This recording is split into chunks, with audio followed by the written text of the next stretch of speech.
Banjo just got released from the most recent Nintendo Direct, and it really caught people off guard. And the release date is today. Seriously, I was expecting like late October. What is this? This ain't fall, it's still 95 degrees outside, and my body hurts just by seeing the sun. Really cool character with a lot of references, subtle nods, and still giving off that Smash Bros. Charm. They really know how to treat a character. Except all the old ones, but, you know, they're old. Then at the same time, they revealed that SNK's Terry Bogard was going to join the roster too. Sadly, this leaked a few days early by Nintendo themselves. But hey, it's cool to have another fighter, especially one people are really excited about.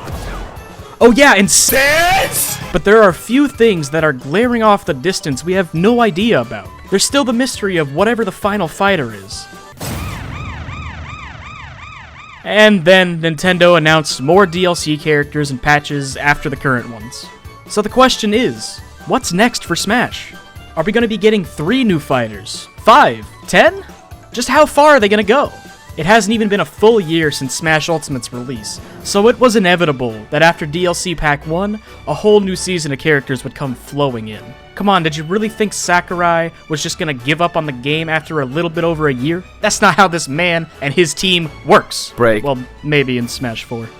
Anyway, there are still plenty of fan-favorite characters that haven't made some kind of appearance in Smash Ultimate yet, some of which even being Mii costumes that were completely removed.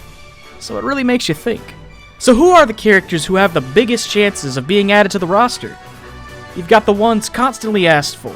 You've got the more extreme characters. And then there's the ones I personally think make the most sense. Let's start with the final DLC Pack 1 character. There's a few that I think are the most likely.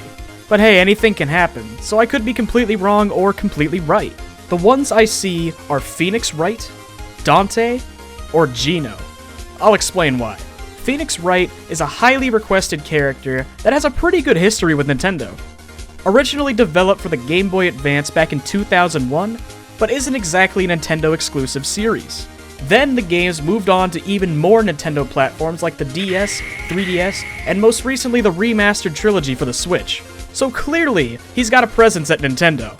And since Capcom has a healthy hand in the development of Smash Bros., it's not exactly unlikely that we could see Phoenix Wright in some form. But what exactly would he do? He's no fighter. Well, that's just it. Smash is all about creativity. Plenty of fighters don't actually fight in their games. The best we've seen Phoenix done is in Marvel vs. Capcom 3. Bunch of lawyer-related things like tossing papers, scratching his head, and even the mighty objection! All while keeping to his character and the way he's shown off in the original games. On the surface, to players like us, there's not a lot of easily mappable moves to put into the game, and we wouldn't want to just take everything we see in Marvel and just throw it over to Smash. So we'd have to wait and see. Still, I think Phoenix is a pretty good pick to go about, like him or not. Next off is Dante from Devil May Cry. I'm not exactly sure if Dante is really a requested character, but I'm sure there's many people out there who would want to see him. Once again, another Capcom character, with games now being placed onto the Switch. Both Devil May Cry 1 is already playable, and 2 just got announced during the most recent Direct. Seeing as this history with Nintendo is starting, it's looking a bit like the same situation as Bayonetta, without Nintendo having a hand in developing the game. I don't see it as a long shot if he's actually considered for DLC. Pretty long history, and now that history is bleeding into Nintendo's territory. So who knows? Dante would actually be a similar character to Bayonetta in terms of mechanics. With the amount of moves and gadgets he has, even other games had some trouble properly implementing them all. So he would be a character with a ton of combination moves that change based on timing or amount of button presses. As for his demon form, it would probably have some kind of hand into his final smash, along with the famous motorcycle and various other weapons or techniques. Dante has a lot to go off of, so he would be a pretty complex character to implement, but if it can work with Bayonetta, they can make it work with him. Then with Geno, it's a little complicated on his inclusion in the game. Geno was previously a Mii costume back in Smash 4, but it's known that Sakurai has wanted Geno to be a playable character all the way back to Brawl. Now, years later with Ultimate, the Geno Mii costume is just gone. We have a spirit, an online profile picture, but like, that's it for Geno. No music, no stage, no real reference outside of a spirit. So what happened there? Does it really just stop at a spirit? Or is Sakurai holding out on us? Despite what you think of the character, I feel like he's a pretty big thing for this last DLC. Mario RPG is the game he's from, and it was made in big part with Square Enix, which despite whatever people say about Cloud, you can't really say they're lame anymore. With the Mii costume gone, it's very possible that he'll make his return as a full-fledged character, especially with how the mastermind behind the game initially wanted to include him. You can make the argument that a spirit doesn't mean the character will be playable, but that's kind of a mixed bag and a gray area of inclusion, because you've got spirits like Captain K. Rool and other different forms of characters, while the actual ones are fully playable. It's just kind of strange that a character as highly requested and wanted, even by the developers themselves, has gone ignored and reduced down to something as small as a spirit. So it really feels like he's gearing up to finally make his debut as a fighter. It just kind of makes sense. So that's what I've got for DLC 1. But now what about the newly announced DLC Pack 2? Nintendo didn't exactly specify how many characters would be included, but they simply said that more characters would be joining the battle. That could be 2 characters, 6, 8? We have no idea right now. Would this pack include simple characters like OHKO fighters, or would it continue the trend of brand new characters that stand on their own? Well, let's just cover all the possibilities then, shall we? So for the characters in the next DLC pack, who would you choose? Once again, you've got fan favorites, crazy picks, and the pretty reasonable choices, but I've already covered those. So a few fan favorites I want to talk about are Shantae, Crash, and maybe a Pokemon like Decidueye, or even one of the new starters. Shantae is a little on the fence because she's an indie character, and while Nintendo has treated indie characters like Shovel Knight and pretty well, would an indie character actually be playable? For DLC Pack 1, I have constantly said that if Shovel Knight was an assist trophy, an indie character would never be a playable fighter. So far that's held up, so I can keep my dignity. But DLC 2, it might actually happen. Shantae has a really big history with Nintendo, and if there were to be an indie character as an actual fighter, I really feel like she would be the one. Very highly requested, has all of their games on Nintendo systems, and is in good standing with the developers. Whether you like it or not, it's possible to happen. The closest thing we have right now is Sans, and trust me, the floodgates are open. I hope you brought a life raft. Then there's Crash Bandicoot.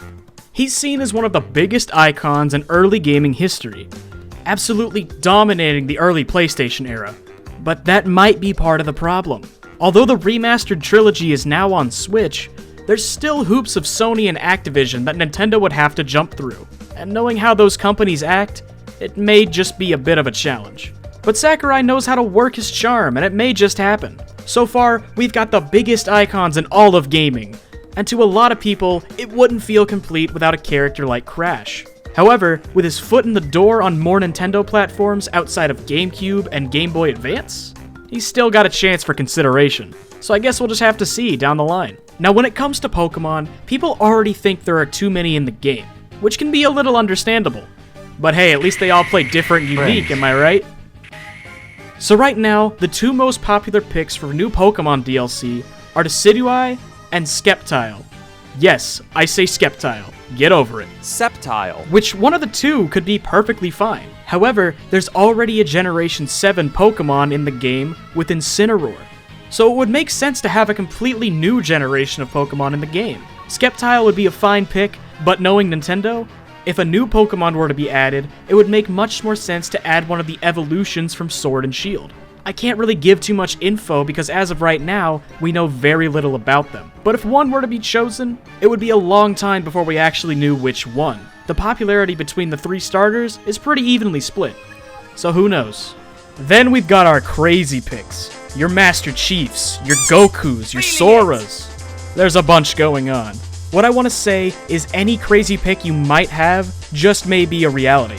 So even a character like Master Chief can totally happen because of Nintendo and Microsoft's new relationship. Sora is possible, but the developers have to deal with Disney, and is that even worth it at that point?